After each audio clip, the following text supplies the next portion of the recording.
ఒక దేవుడు బాగుండాలని చెప్పి అసలు దేవుడికి ప్రార్థనలు చేస్తున్నారు అనమాట. ప్రస్తుతానికి పవన్ కళ్యాణ్ అభిమానులు ఏంటి అంటే, పవన్ కళ్యాణ్ గారికి ఆపరేషన్ అయితే జరిగింది. 10 సంవత్సరాల నుంచి అసలు ఈ నొప్పి మీరు ఎలా భరిస్తున్నారు అని డాక్టర్లు అడిగారు అనమాట. అంటే వాళ్ళు అంత ఆశ్చర్యపోయారు. సో ఇంత నొప్పి పెట్టుకొని మీరు ఆపరేషన్ చేయించుకోకుండా ఇన్ని సంవత్సరాలు ఉన్నారు.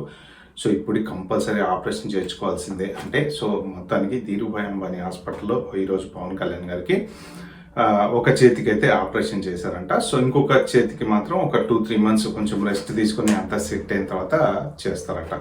సో ఇది అసలు ఏంటి, ఎందుకు జరిగింది, ఏంటి, ఏ సినిమా షూటింగ్ అప్పుడు ఏమైనా జరిగిందా, ఎందుకు ఇన్ని సంవత్సరాలు చేయించుకోలేదు, ఈ పర్టికులర్ ఇంపార్టెంట్ విషయాలన్నీ ఈ వీడియోలో మాట్లాడడం.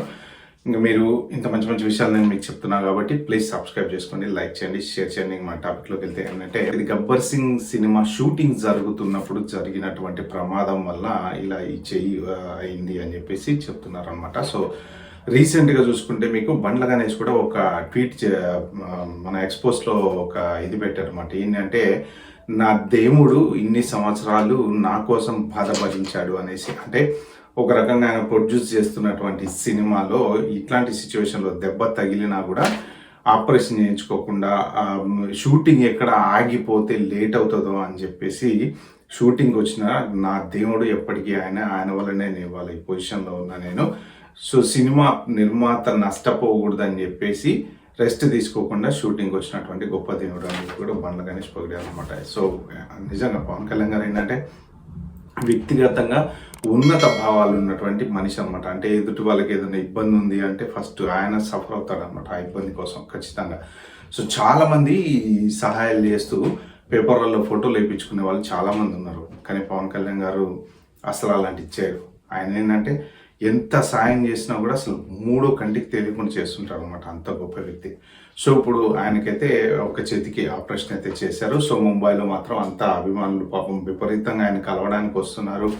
ఇంకొకటి ఏంటంటే, ఆపరేషన్ జరుగుతున్నటువంటి టైంలో వెళ్ళి వీళ్ళు దేవుడికి పూజలు చేశారు. అంటే ఆపరేషన్ మంచిగా సక్సెస్ కావాలి, సో ఆయన తొందరగా కోలుకోవాలి అనేసి చాలామంది ఇప్పుడు విపరీతంగా గుళ్ళల్లో వాటిలలో కొబ్బరికాయలు కొట్టడం, పూజలు చేయడం అయితే చేస్తున్నారు అనమాట.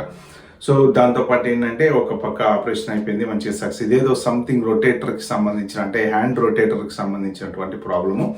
సో రీసెంట్గా కూడా చాలా రెస్ట్ తీసుకునేవారు పవన్ కళ్యాణ్ గారు, ఎందుకంటే ఆయన ఎక్కువ తిరగటము అది ఇది. సో ఆ గబ్బర్ సింగ్ టైంలో జరిగినటువంటి ప్రమాదం వల్ల నొప్పి అనేది స్టార్ట్ అయ్యి దాంతో ఏంటంటే అప్పటికప్పుడు ఆపరేషన్ చేసుకోకుండా అలాగే కంటిన్యూ చేశారు. ఎలక్షన్ టైంలో ఇక వారాహి వాహనం మీద ఎక్కటము, నిలబడటము, తిరగడము.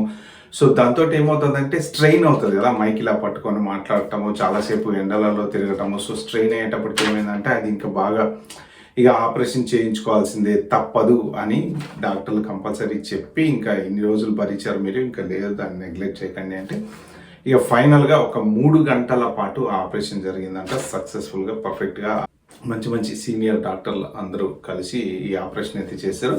ఇంకొక చేతికి మాత్రం ఒక మోస్ట్ ప్రాబబ్లీ 3-4 మంత్స్ తర్వాత చేస్తారనమాట. సో మొత్తానికి ప్రజల కోసం ముందుండే మనిషి. సో అందరూ ఇప్పుడు ఆయన కోసం పూజలు చేస్తున్నారు, తొందరగా కోలుకోవాలంటున్నారు. కాకపోతే ఈ ఎనస్థీషియా ఏదైతే ఇచ్చారో అదేంటంటే కాస్త స్ట్రాంగ్ డోస్ ఉండడం వల్ల ఒక 2-3 డేస్ అయితే మాత్రం రెస్ట్ అయితే కంపల్సరీ తీసుకోవాలి. ఎవరిని కలవద్దు, మీరు మీ ఓన్గా మీ అంతా కోలుకొని కొంచెం మంచి సెట్ అయ్యేవాకు మాత్రం మీటింగ్లు అవి పెట్టుకోవద్దు అని చెప్పారు. సో ఎప్పటికప్పుడు డాక్టర్లు పర్యవేక్షణ చేస్తూనే ఉన్నారు. సో పవన్ కళ్యాణ్ గారు తొందరగా కోలుకొని హ్యాపీగా మళ్ళీ మనందరి మధ్యలోకి రావాలని చెప్పేసి, సో ఇంకొక భుజాన్ని కూడా తొందరలో ఆపరేషన్ చేయించుకొని మళ్ళీ మన OG2తో మనం ముందుకు రావాలని చెప్పేసి మనం కూడా దేవుణ్ణి ప్రార్థిద్దాం. ఎంత తొందరగా వీలైతే అంత తొందరగా ఆయన ప్రజల మధ్యలోకి రావాలనేసి కోరుకుందాం. ఓకే ఫ్రెండ్స్, ఈ వీడియో మీకు నెక్స్ట్ అంటే మాత్రం లైక్ చేయండి, షేర్ చేయండి, సబ్స్క్రైబ్ చేసుకోండి. థ్యాంక్ యూ, బాబాయ్, హ్యావ్ గుడ్ డే.